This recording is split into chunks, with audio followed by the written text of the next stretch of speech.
sayang wis kadung berjuang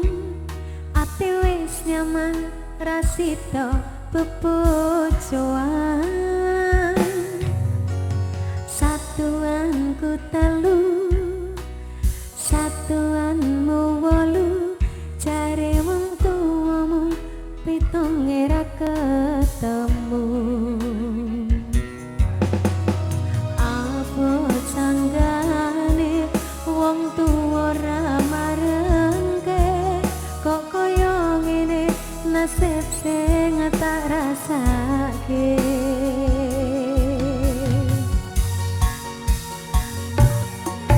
ngopo dhewe mbiyen kapadha yen akhire ati iki sing ngetiramo kabeh kuwi ora sing tak jawab jare wong tuamu wetone ora kathah lara kaya dipateni nanging ora mati duh Gusti paringi kuat ati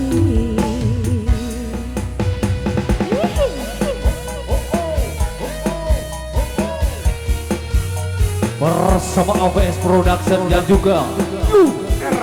Tika.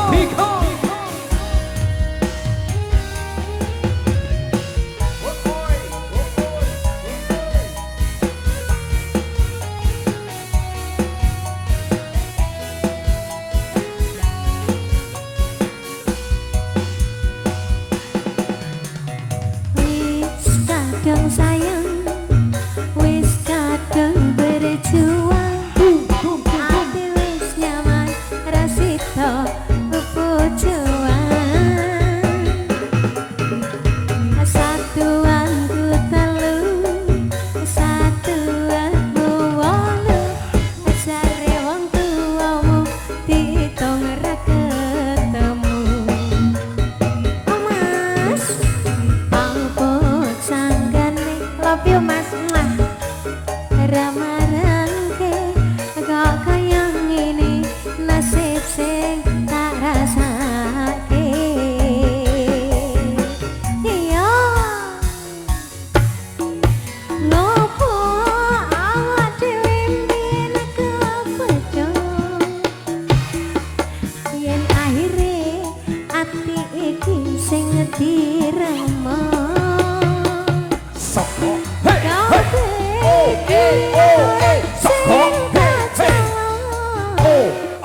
sing jeru jare wong tuamu wetone ora kathah lara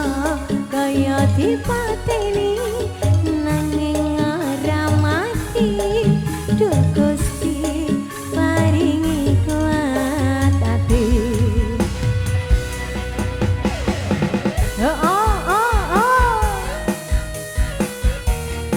digoyang bersama AVS Production dan juga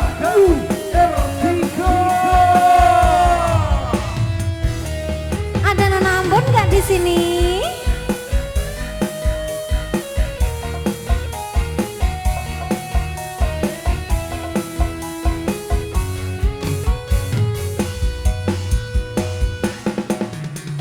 Wis kadung sayang, wis kadung berjuang, wis nyaman rasida bepojoan. Satuanku telu, satuanmu wolu, diitung ra ketemu. Apa sanggane bojomu ra marengke kok kaya ngene nasib sing tak rasake ayo mas ngopo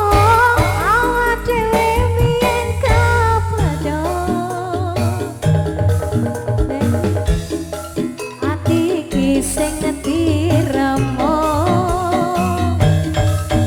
kabeh kuwi ora sing tak jalo ajare wong tuamu wetone ora katon lagi mas ngopo